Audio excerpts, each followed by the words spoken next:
Being the product owner for a Scrum team is a tough job. There are a lot of competing demands for your time.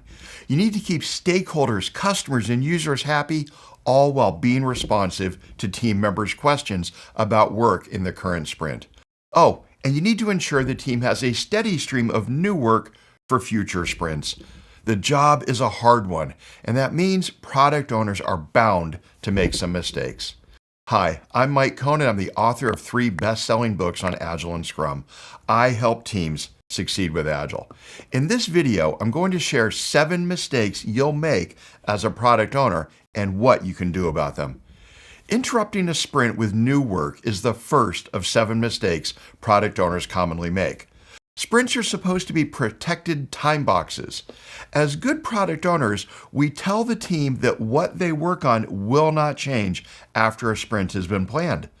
But that's a hard promise to keep when customers and stakeholders change their minds or come up with new needs. You'll be tempted to bring some of these changes into a sprint rather than waiting for the start of the next. And you know what? In some cases, that's okay. Some changes are very important and worth interrupting a sprint, but many others are not, and you need to learn to rein in your temptation to interrupt a sprint with those. An easy way to guard against these interruptions is to solicit the help of your Scrum Master. Make sure they know it's okay to push back against you anytime you want to bring something new into a sprint. Most Scrum Masters know they should do this, but sometimes they're afraid of pushing back. Let them know it's okay. I learned to keep my tendency to interrupt in check by writing the new ideas somewhere. Sometimes I put them in the team's backlog tool.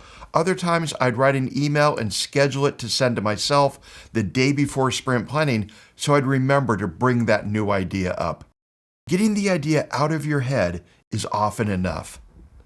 The second common mistake product owners make is not attending Scrum meetings.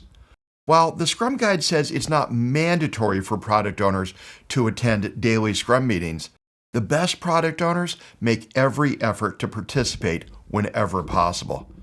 If I had a way of identifying the, let's say, 100 best Scrum teams I've ever worked with, I guarantee their product owners participated in the daily Scrums. Similarly, some product owners don't attend sprint retrospectives, or just as bad, their teams don't invite them. You are part of the overall Scrum team. Your participation in these meetings demonstrates your openness to improve and encourages team members to improve as well.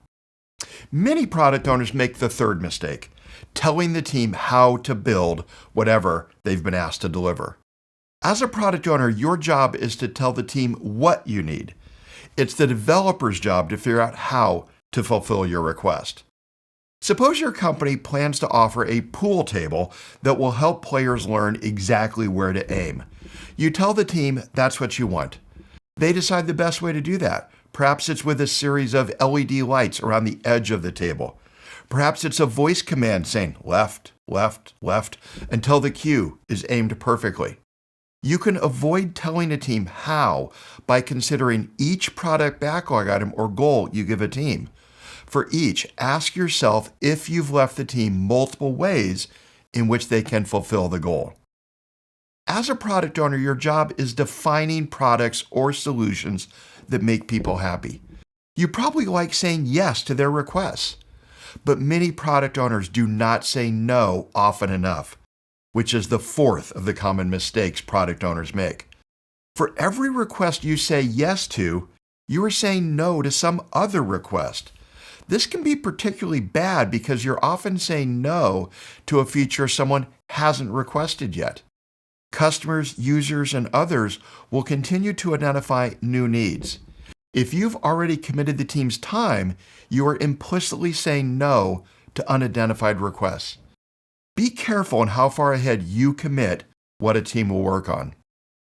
While I encourage not committing all of a team's time too far ahead, it is important for product owners to avoid mistake number 5, not prioritizing far enough ahead. Going from sprint to sprint, always pursuing what is most important at the start of the sprint, is suboptimizing. Good product owners prevent this by setting slightly longer-term product goals. I recommend setting quarterly product goals. A 3-month horizon provides a good balance between a long-term goal and one that feels achievable. Additionally, a 3-month goal is one against which a team can notice their progress. A 6th mistake product owners make is taking on the job without the authority to do the job well. When a product owner makes a decision that is later reversed, often by the product owner's boss, team members quickly learn to think of all decisions as tentative.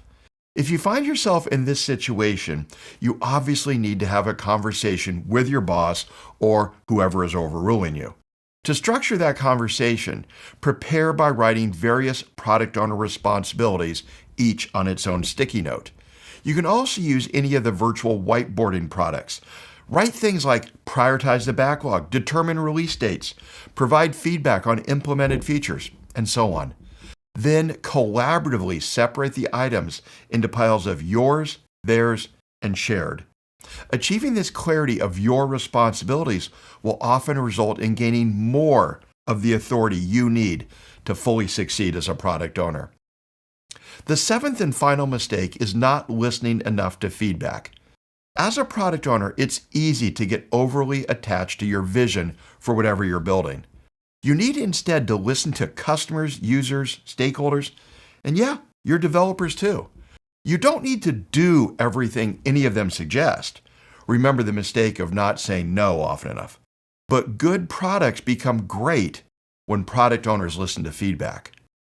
What other mistakes have you made or seen product owners make? Let me know in the comments.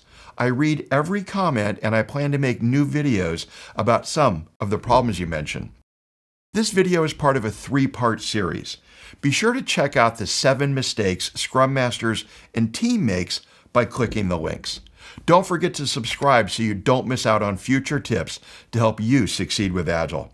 Thank you for watching, and I'll see you next time.